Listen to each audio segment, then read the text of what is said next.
கர்த்தரும் இரட்சகருமாகிய இயேசு கிறிஸ்துவின் நாமத்தினாலே பீஸ்ஃபுல் மினிஸ்ட்ரி சார்பாக உங்களை சந்திப்பதில் மிகுந்த மகிழ்ச்சி அடைகிறேன். இன்றைக்கு சிதறடிக்கிறவனை குறித்து பார்ப்போமா? 2:1 சிதறடிக்கிறவன் உன் முகத்துக்கு முன்பாக வருகிறான், உன் அரணை காத்துக்கொள் என்று தீர்க்கதரிசியானவன் சொல்லுகிறார். சிதறடிக்கிறவன்னா யாரு? நம்முடைய பார்வையில அவன் பிசாசானவனாக காணப்படுகிறான். நம்முடைய ஆவிக்குரிய வாழ்க்கையிலும் சரி, நம்முடைய உலக பிரகாரமான வாழ்க்கையிலும் சரி, அவன் நம்மை எப்பொழுது விழுங்கலாம், இவளை எப்பொழுது வீழ்க்கலாம் என்று சொல்லி வகை தேடி சுற்றி திரிகிறவனாக காணப்படுகிறான். பிசாசானவன் எப்படி நம்மிடத்துல சிதறடிக்கிறான் என்று பார்ப்போமானால், சின்ன சின்ன பாவங்க தான். அன்பன், பொறாமை, எரிச்சல், கோபதாபங்கள், சூனியம், செய்வனை, இந்த மாதிரி பலவிதமான காரியங்கள் மூலமாக நமக்குள்ள அவன் உட்புகுவதற்கு வழிவகை பார்ப்பான். ஏன்னா அவனே உலகம் முழுவதும் எவனை விழுங்கலாமோன்னு சுற்றி திரிகிறவனாக காணப்படுறான். துஷ்ட மிருகங்கள் என்ன செய்யும்? ஆட்டு மந்தை, மாட்டு மந்தை எங்கெல்லாம் மேயுதோ அதை எப்படியாவது அதுக்குள்ள நுழைஞ்சு என்ன செய்யணும், அதுக்கு தேவையான இறைய கவ்வணும்னு அது நினைக்கும். ஆனால் அதுக்கு ஒற்றுமையா இருந்து என்ன செய்யும், தங்களை தாங்களே பாதுகாத்துக்கணும். அது போலதான் நாமும் கூட இந்த உலக பிரகாரமாக பிசாசானவன் எவ்வளவு நம்மை நெருக்கி நம்மை பாவத்துக்குள்ள தள்ள அவன் முற்பட்டாலும், நம்ம ஜெபமே நம்ம ஆயுதத்தை கையில் ஏந்தியவர்களாக ஆண்டவருடைய சமூகத்துல நம்ம காத்து நிற்கும் பொழுது இந்த பிசாசானவனை நம்ம எதிர்த்து நிற்க முடியும். நாம எப்படிப்பட்டவர்களாக இருக்கணும்னா, 1 கொரிந்தியர் 3:16-17 நீங்களே தேவனுடைய ஆலயமாயிருக்கிறீர்கள்னு சொல்லப்பட்டிருக்கிறது. ஒருவன் ஆலயத்தை கெடுத்தால் நானும் அவனை கெடுப்பேன்னு சொல்லப்பட்டிருக்கிறது. அப்போ ஆண்டவர் வாசம் செய்யக்கூடிய ஆலயமாகி நம்முடைய சரீரத்தை நம்ம பாதுகாப்பாக வைக்கணும்னா, நம்ம ஜெபம் என்கிற ஆயுதத்தையும் வேத வசனமாகி அவருடைய வார்த்தையை நாம எப்பொழுது தியானித்து கொண்டிருக்கும் பொழுது எந்த ஒரு பிசாசானவனும் ஆலயமாகி நம்முடைய சரீரத்தை கெடுத்துப்பட முடியாது. லூக்கா 11:23-26 வரையும் ஒரு வசனம் சொல்லப்பட்டிருக்கிறது. என்னோட இராதவன் எனக்கு விரோதியாய் இருக்கிறான், என்னோட சேர்க்காதவன் சிதறடிக்கிறான் சொல்லப்பட்டிருக்கிறது. அதாவது அசுத்த ஆவி ஒரு மனுஷனை விட்டு புறப்படும் போது வறண்ட இடங்களில் அலைந்து இளைப்பாறுதல் தேடியும் கண்டடையாமல் நான் விட்டு வந்த என் வீட்டுக்கு திரும்பி போவேன் என்று சொல்லி அதில் வரும்போது அது பெருக்கி ஜோடிக்கப்பட்டிருக்கு கண்டு திரும்பி போய் தண்ணிலும் பொல்லாத வேறு 7 ஆவியலை கூட்டி கொண்டு வந்து உட்புகுந்து அங்கே குடியிருக்கும். அப்பொழுது அந்த மனுஷனுடைய முன்னிலைமை பார்க்கலாம் அவன் பின்னிலைமை அதிக கெடுதலாயிருக்கும் என்று சொல்லப்பட்டிருக்கிறது.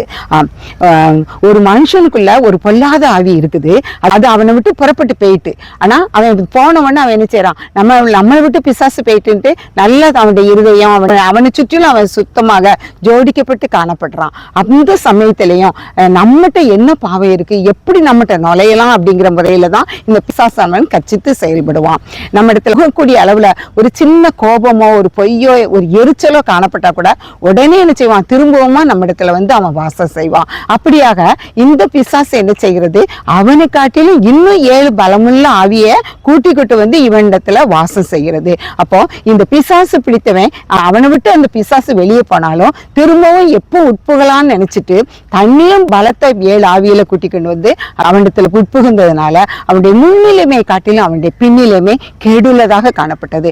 நாமும் கூட நம்முடைய வாழ்க்கையில ஒரு சின்ன தப்பு பண்ணனா கூட அந்த தப்புல இருந்து ஆண்டவர்கிட்ட போய் மன்னிப்பு கேட்டா ஆண்டவர் எனக்கு பாவ மன்னிப்பு தந்துருவான்னு சொல்லி மீண்டும் மீண்டும் பாவத்துக்குள்ள நாம போய் அனுதினமும் அவர்கிட்ட மன்னிப்பு கேட்டுக்கிட்டே இருந்தா ஆண்டவருக்கும் கோபம் வரும். அவரும் எரிச்சலுள்ள தேவன்னு சொல்லப்பட்டிருக்கிறது. அதே நிமித்தமா நாங்க என்ன செய்யணும், அவர் வாசம் செய்யக்கூடிய ஆலயமாகி நம்முடைய சரீரத்தை அவருக்குள்ளாக நம்ம என்ன செய்யணும், அனுதினமும் அவரிடத்துல மன்னிப்பு கேட்டு எந்த பாவம் உள்ள நுழையாத வண்ணம் நம்ம ஆண்டவருடைய சமூகத்துல காத்து நிற்க அழைக்கப்பட்டிருக்கிறோம்.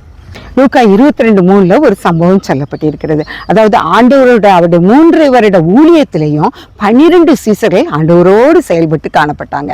அப்படி இருக்கையில 3 வருஷம் அவருடைய அன்பு அவருடைய செயல்பாடுகள் எல்லாத்தையும் அனுபவித்த இந்த யூதாஸ் என்ன செஞ்சான், எப்பவும் அவன் கையில ஒரு பணப்பை இருக்கும், அனுதினமும் அந்த பணத்தை அவன் பார்ப்பான், எண்ணுவான். அவனுக்குள்ள ஒரு ஆசை இருந்தது, பண ஆசைங்கிற ஆசை இருந்தது. இதை சாத்தான் நன்கு அறிந்து கொண்டவனாக என்ன செய்யறான், அவனுக்குள்ள புகுந்துருதான். உடனே அவன் என்ன செய்யறான், பிரதான ஆசாரியரை சேனை தலைவரிடத்துல போய் இயேசுவை காட்டி கொடுக்கக்கூடிய காரியத்தை குறித்து அவன் திட்டம் தீட்டுகிறவனாக வகை தேடினவனாக காணப்பட்டான்.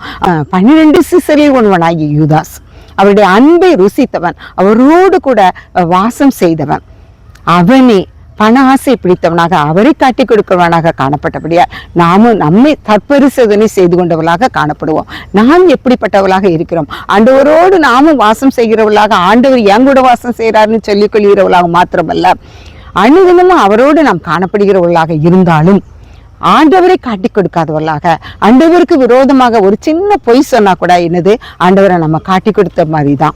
யூதாசுக்குள்ள அந்த பாவம் புகுந்தது போல நமக்குள்ளேயும் பிசாசானவன் புகுந்துருவான். இது நிமித்தமாக நாம சமாதானம் இழந்தவர்களாக, நம்முடைய வருமானத்தை இழந்தவர்களாக, எத்தனையோ பிரச்சனைகளை நாம் எதிர்கொள்கிறவர்களாக காணப்படுவோம். எப்படி வருமானத்தை இழப்போம்?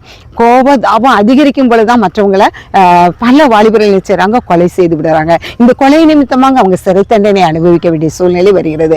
ஆக கோபம், எரிச்சல், இந்த மாதிரியான பாவங்கள் நமக்குள்ளாக பிசாசு கொண்டு வரும் பொழுது நாம் ஆண்டவரை காட்டி கொடுக்கிறவர்களாக, ஆண்டவருடைய நாமத்தை நாம் தூசிக்கிறவர்களாக, அநேக கிறிஸ்தவர்கள் தான் பாவம் செய்து சிறைச்சாலைக்கு செல்கிறவர்களாக செய்தித்தாள நம்ம பார்க்க முடியுது.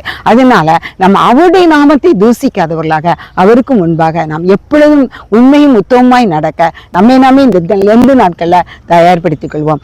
சிதறடிக்கிறவன் நம் முகத்துக்கு முன்பாக வந்து கொண்டே இருக்கிறான்.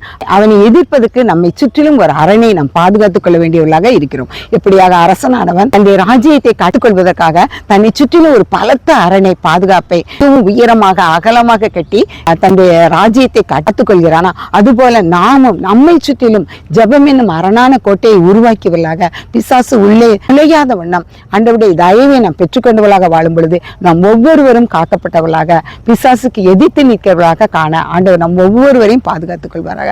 ஆண்டவர் தாமே இந்த வார்த்தைகளை ஆசீர்வதிப்பாராக. எங்களை அளவில்லாமல் நேசிக்கிற அருமையான தகப்பனையும் நன்றியோடு துதிக்கிறோம்ப்பா. சிதறடிக்கிறவன் எங்கள் முகத்துக்கு முன்பாக வராதவனும் நீர் எங்களுக்கு பாதுகாப்பு தர வேண்டும் என்று கெஞ்சிரும்ப்பா. அலைமாகிய சரீரத்தை நாங்கள் கெடுத்து போகாதவனும் நீர் எங்களோடு அப்பா வாசம் செய்து பிசாசின் தந்திரங்களுக்கு எங்களை விலக்கி பாதுகாத்துக் கொள்ளும்ப்பா. இந்த நாட்களிலாவதுப்பா நாங்கள் எங்களை பரிசுத்தப்படுத்தி கொண்டு இன்னும் உண்மை கிட்டி சேருவதற்கு எங்களுக்கு நல்ல ஸ்லாக்கியத்தை தாரும்ப்பா. உடைய மெல்லிய சத்தத்தை உணரும் உணர்வை தாரும்ப்பா. எங்களை ஒவ்வொருவரும் உடைய பலத்த அரணுக்குள் வைத்து பாதுகாத்துக் கொள்ளும், வழி நடத்தும். இயேசுவின் மூலம் ஜெபிக்கிறோம் நல்ல பிதாவே. ஆமேன், ஆமேன்.